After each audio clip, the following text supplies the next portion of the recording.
Hey guys, it's Sam, and this is my spoiler-free review of How to Love by Katie Cotugno. I would classify this as a YA dark contemporary, so this is the kind of YA contemporary that has to do with more serious issues. So it's not like Anna and the French Kiss where it's a little more light and fluffy. This has a little more of darker elements and darker themes to it. So How to Love is about Serena and Sawyer, and it takes place in two different timelines. One when they are 15 and 17 respectively, and the other when they are 18 and 20. And from the synopsis you know that the before is their life before this big thing happened, and the after is their life after, and the after is after Serena became pregnant.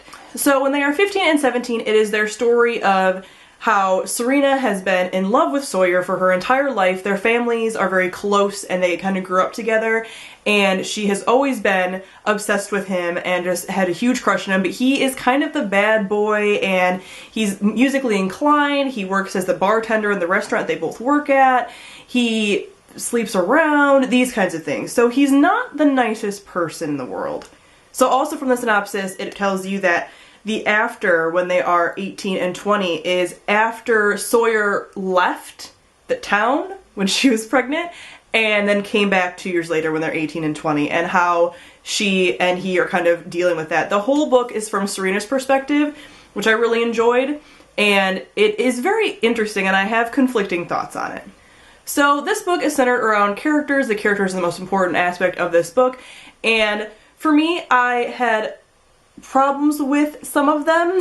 So I will say it right now, I don't like Sawyer as a character. I did not like him. I think that he's kind of a scumbag, especially when he was 17. He is the douchiest 17-year-old boy. Like, the quintessential everything I hate. You guys know that I love the fictional bad boys, but I love the fictional bad boys in, like, fantasy novels and, like, science fiction novels, and in non-reality. So a contemporary novel with the bad boy, I'm just really not usually a fan of, and that's kind of what happened with Sawyer. I just don't think he's a good person. I think their relationship is very toxic, and I think that he does a lot of really shitty things, and the explanation that he provides is not good enough for me. Serena, on the other hand, I really enjoyed her as a character. I think that she did the best with what she was given, and I think that she deals a lot of things in a very strong way, in a very realistic way. The thing that I'll say about this book is it is very realistic.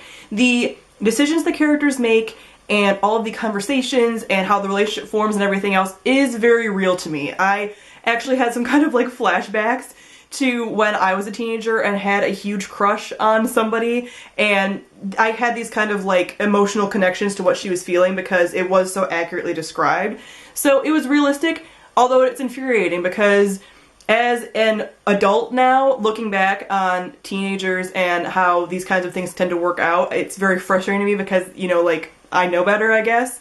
And not to be like condescending to teenagers, like, or anything like that, but just looking back, it is kind of frustrating to see the things that she's going through and knowing like how to prevent some of these things, I guess. So that was hard, but as far as all the side characters and the friendships, everything felt really real. Her best friends in this are very realistic. Her family is very realistic. They actually are both from religious families, and the way that that was handled was done very gracefully and not condescending or anything. It was done very, very realistically, in my opinion. This book also deals with different topics of grief, loss, drug abuse, the whole shebang. I'm not going to say with which characters that's dealing with. It's not any kind of spoiler or anything, but it is dealing with a lot. Teen pregnancy, everything, and it didn't feel preachy. It didn't feel like you were watching an episode of Teen Mom. It very much felt real, so I did appreciate that.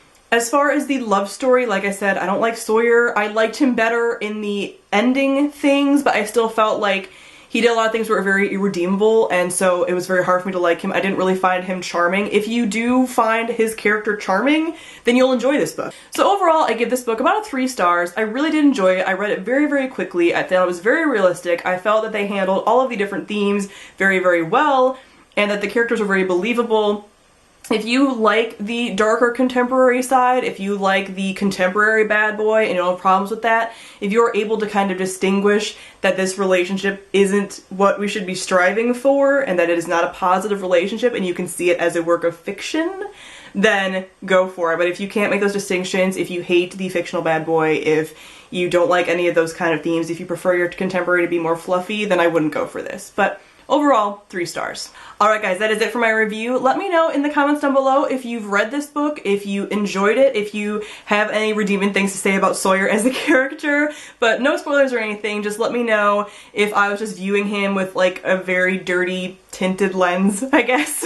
But thank you all for watching guys, and I will see all of you guys soon. Bye!